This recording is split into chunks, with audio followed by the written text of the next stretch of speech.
بسم الله الرحمن الرحيم والصلاة والسلام على سيدنا محمد أشرف المخلوقين. في هذا الفيديو إن شاء الله غنشوفو ان بيرسوز وعندها واحد هنايا كتهز البياس، يعني كتحمل القطع هنا وتقوم بشدها بقوة.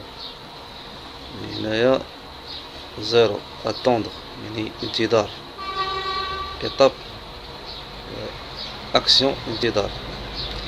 هنا ايطاب ميزون مارش يعني غتورك على بوطون بوسوار. ميزون مارش يعني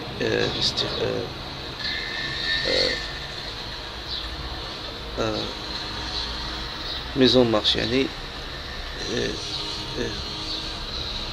ورك على بوطون بوسوار، يعني يستخدم هاد الآلة لتعمل. هنايا واحد يعني في إطاب واحد، مرحلة واحد سيغي لا بياس أبيرسي، يعني غتشد هنا هاديك البياسة غتشدها بهذا اللي باغا تقب، هاديك القطعة اللي بغيتي أنت تريد تقبها تشدها هنا. ترانزيسيون بياس سيغي يعني غتكتب بأن هاد القطعة بأنها مشدودة هنا.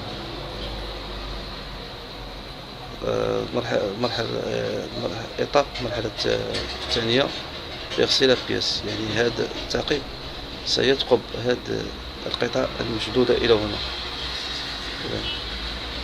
ثم بياس يعني ترانزيسيون بياس بيرسي، يعني هاد القطعة بأنها راه ثقبت.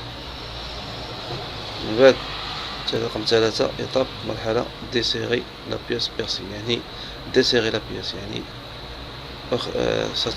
ديسيغي هي هذه القطعة يجب أن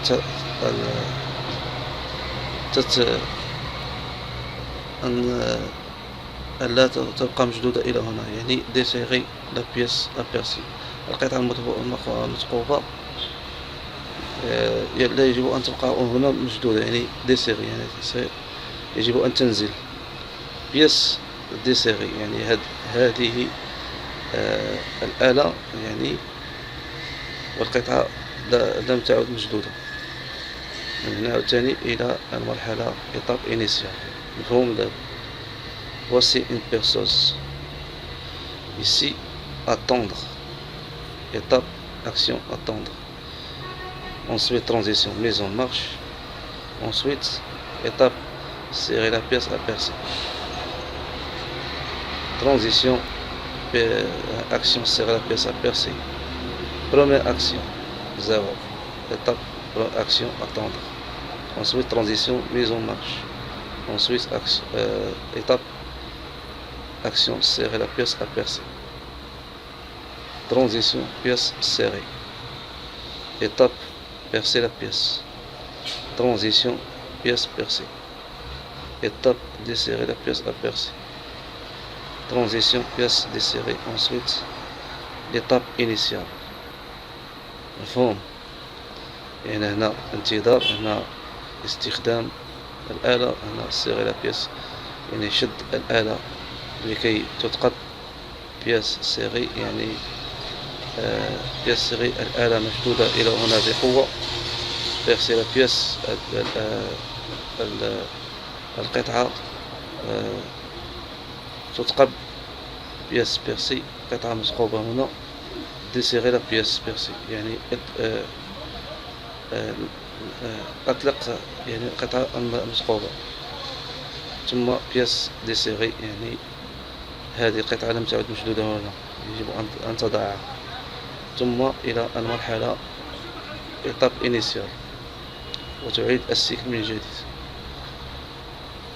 أتمنى الفيديو يعجب الناس، والسلام عليكم ورحمة الله وبركاته.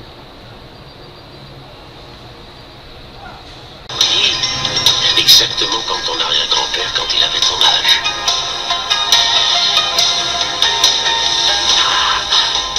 Il apprit à son fils le secret de la sagesse dans le temple de son ancêtre, mais les forces du mal détruisirent ce temple. Chacun d'eux pensa que l'autre avait péri. 15 ans plus tard, ils sont de nouveau réunis et ils affrontent ensemble de nouvelles épreuves.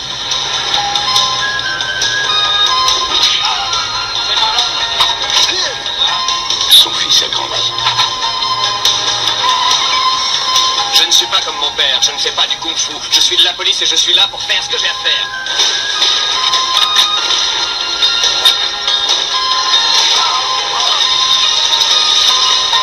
Je m'appelle Ken.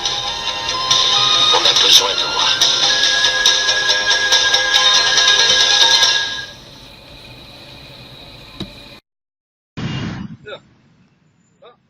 بعيد شوي. بعيد زين دابا بس قرب. دابا